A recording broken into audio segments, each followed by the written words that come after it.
तीन गोबर गोमूत्र। उस दिन तो लड़ रहा था हम पाएंगे हम पाएंगे।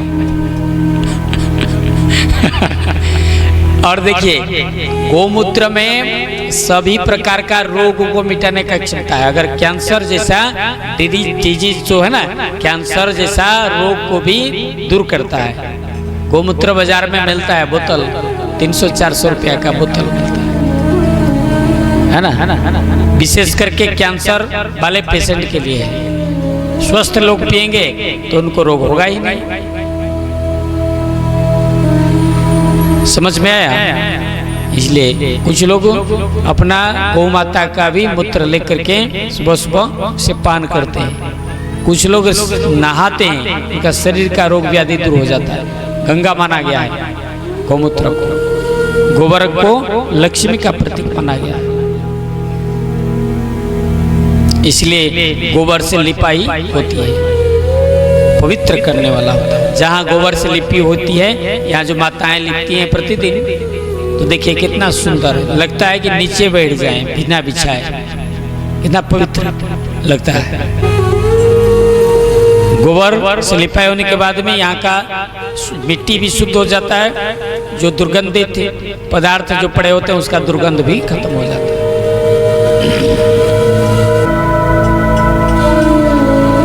अब भगवान कृष्ण धीरे धीरे घुटनों पर चलने लगे। और नंद बाबा जब शालिग्राम का पूजा कर रहे थे, ये कृष्ण घुटनों पर धीरे धीरे चलते हुए उनके पूजा घर में आ गए। अब नंद बाबा तो समझ गए कुछ ना कुछ नटखट करेगा, तो बुलाए, बोले यशोदा ये कन्हैया को संभालो, ये हमको पूजा करने नहीं देगा। बच्चे लोग तो भगवान का रूप होते हैं। और ये जो देखे इनका जो पोता है, दिन में 25 बार दुकान में घुसता है। नाती है और नाती 25 बार, हम देखे जब भी जाते हैं दुकान के अंदर से कुछ निकालता है, 4 गो 5 गो चॉकलेट या बिस्कुट 2-4 ठो या तो कुरकुरे, दिन भर निकाल के खाते रहता है। वहाँ भूख नहीं लगता, घर में खाता नहीं।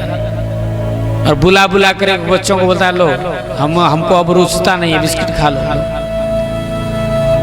इसको मौका मिल गया है, ये लोग यहाँ बैठे हैं, वहाँ अपना लूट रहा है। और क्या, कहाँ वो यहीं बैठा है, ये यहाँ बैठा है करके कथा सुन रहा है। ये भी कृष्ण से कम नहीं है क्या, खूब खाता है। अभी देखिए एक तो बिस्किट है छोटा वाला, एक तो लंबा वाला, एक तो कुरकुरे, एक तो उसमें बिस्किट भी खोल करके रखा है 2-4 तो, एक तो लंबा वाला क्या होता है खट्टा खट्टा लगता है मन अगरबत्ती, उसको भी पकड़ाएगा हाथ से।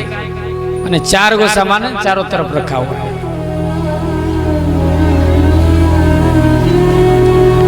बोले वृंदावन बिहारी लाल की जय। बच्चे लोगों को संभालना बड़ा कष्ट है, बड़ा मेहनत है, बड़ी तपस्या है और बड़ा पुण्य का काम है। कन्हैया धीरे धीरे घुटनों पर चलने लगे, आकर के पहुंच गए पूजा घर में। नंद बाबा पूजा कर रहे थे और नंद बाबा ने कहा यशोदा संभालो अपना लल्ला को। यशोदा मैया भी कुछ काम में व्यस्त थी और बोलती है कि आप कैसा बाबा हो, कैसे बाप बने हो, एक बच्चे को भी संभाल नहीं पाते हो। अब क्या करेंगे, वो भी व्यस्त हैं, ये भी पूजा पाठ में व्यस्त हैं। अरे भाई पूजा किसका कर रहे हैं नंद बाबा, मुख में कीर्तन कर रहे हैं। शालिग्राम मूर्ति है, उनको नहलवाए, पंचामृत से स्नान कराया, फिर शुद्ध जल से स्नान कराया, फिर शालिग्राम को मंचासीन कर दिया। छोटा सा मंडप था, उसमें विमान, उसी में रख दिया, सजा करके उसमें फूल चंदन आदि दे करके सजाए, बढ़िया से पूजा पाठ किया, लड्डू पेड़ा मिश्री चढ़ाए। तो कन्हैया का क्या क्या, उनके दरवाजे पर बड़ा बड़ा जामुन के पेड़ थे और बड़े बड़े जामुन होते हैं। जामुन खाते हो बच्चे लोग? हाँ। कैसा लगता है? मीठा। तो ये कन्हैया कृष्ण लाला जो है जामुन, बड़े बड़े जामुन थे, उसमें से 2-4 ठो पकड़ा था, एक ठो को मुंह में डाल दिया, मुंह के अंदर, और लेकर के चला गया पूजा घर में। और जामुन और ये सालिग्राम, छोटा सा सालिग्राम देखने में एक जैसा है, वो भी काला ये भी काला, पका हुआ जामुन।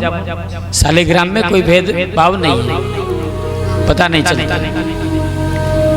वो कन्हैया ने सोचा कि ये जो है एक ठो जामुन बड़ा वाला देखते हैं, बड़ा सा जामुन है यहाँ मंडप में विमान में रखा हुआ। उन्होंने क्या, तब तक नंद बाबा पूजा करके ध्यान में बैठ गए आंख बंद करके।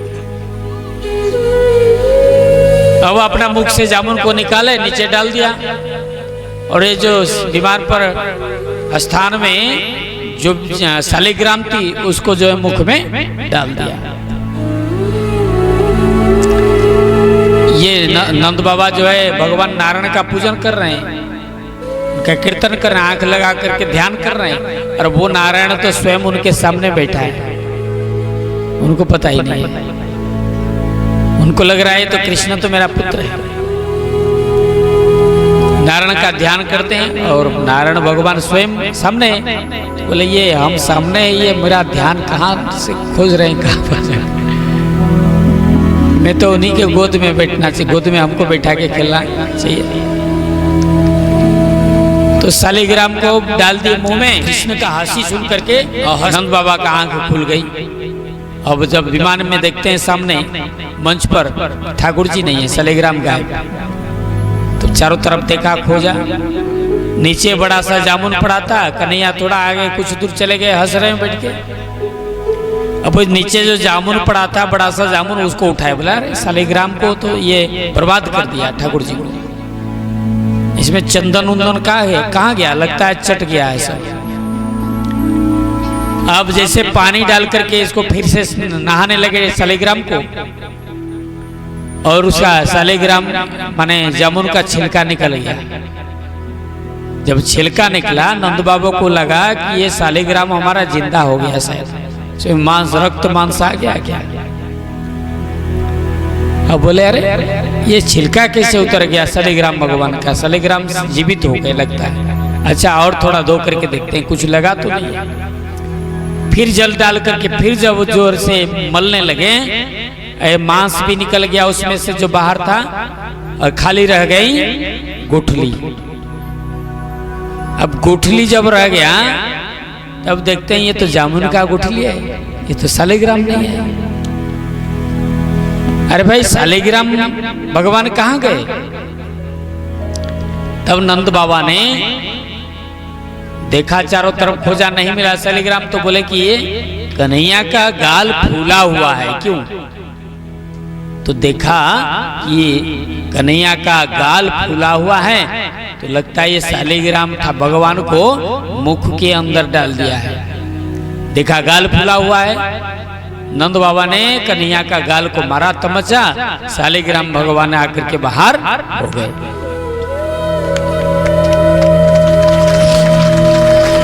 बोले वृंदावन बिहारी लाल की जय। इस प्रकार जो है बाल्य लीला भगवान कृष्ण करते हैं। एक बार भगवान कृष्ण जो है धीरे धीरे चलने लगे, ढमकते हुए। अब जब चलते नाचने लगते हैं, ये गोपियां कन्हैया को कहती हैं तुम्हें मक्खन खिलाएंगे, छाछ पिलाएंगे, थोड़ा नाचो तो। तब कन्हैया नाचने लगते हैं। शेष महेश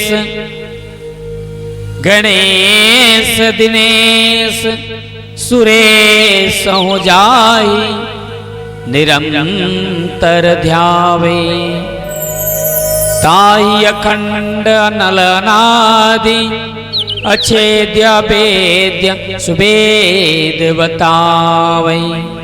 नारद सो सुख व्यास रहे पचियारी, को पुनि पार न पावे, दही अहिरे की छोहरिया छछिया बरी छाछ पे नाच नचावे।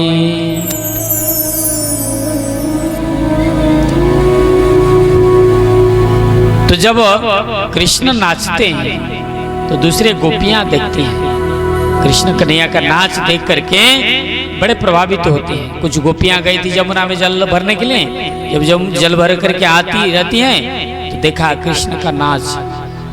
तो ये गोपियां कोई साधारण गोपी नहीं थी, 16,000 ऋषि मुनि आज गोकुल में गोपी बन करके आई थी। दंडकारण्य भगवान श्री राम जब गए थे माता सीता और भाई लक्ष्मण के साथ,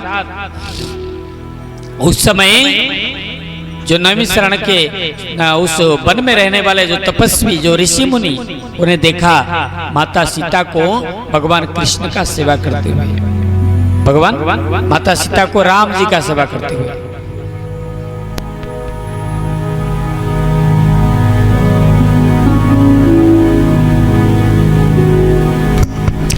बोले वृंदावन बिहारी लाल की जय हो। जब दंडकारण्य में 16,000 ऋषि मुनि ने देखा श्री राम जी का सेवा करते हुए माता सीता को, तो उनके मन में भी इच्छा हुई कि हमें भी अगर मिल जाते श्री राम, हम उनका पत्नी बन जाते, कम से कम उनका सेवा करते। माता सीता का जैसा सौभाग्य कहाँ है हमारे पास।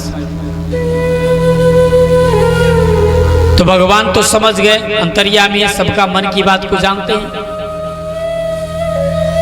तो उन्होंने वरदान दिया था उन ऋषि मुनियों को, 16,000 ऋषियों को, कि चलो इस जन्म में मैं एक पत्नी व्रत धारण किया हूं, तुमसे तो सेवा नहीं ले सकते, अगली बार मैं जब कृष्ण बन के आऊंगा उस समय आप सभी गोपी बन करके आना गोकुल में, और फिर आप सबको मेरा सेवा करने का अवसर आपको मिलेगा। तो वही 16,000 ऋषि मुनि ब्रज में गोकुल में गोपी बन करके आई हैं। बोले वृंदावन बिहारी लाल की जय हो। आज वही गोपियां कृष्ण का सुंदर नृत्य देख करके पहचान गई, ये कोई साधारण बालक नहीं है, ये तो परम ब्रह्म परमात्मा है।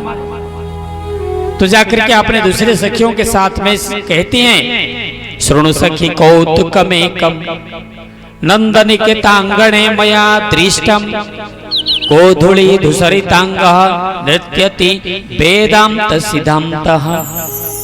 वेदों का सार वेदांत, वेदांत का भी सिद्धांत वो क्या है? ब्रह्म है, परम ब्रह्म। नृत्यति वेदांत सिद्धांत यानी परम ब्रह्म परमात्मा को आज हमने नाचते हुए देखा है नंद बाबा के आंगन में, और सभी गोपियों के मन में उत्सुकता बढ़ गई कि हम भी थोड़ा देखेंगे कृष्ण का नृत्य, उसका दर्शन करेंगे कैसा है उनका जो सुंदर दिव्य रूप। लेकिन हम घर से जाएंगे कैसे? नई बहुएं हैं, हमारी सास ससुर माँ बाप जाने देंगे तो सही। तो उन्होंने विचार कर लिया कुछ शिकायत लेके जाएंगे। क्या शिकायत लेंगे? कृष्ण हमारे घर में आता है, माखन चुरा लेता है, मटका फोड़ देता है, बच्चा खोल देता है, इस प्रकार का। तो सास ने कहा, उनके जो सास थी सभी ने कहा कि ठीक है तुम एक काम करो, जाकर के यशोदा मैया के पास शिकायत करो। बच्चान मुंचते क्वचिद समय,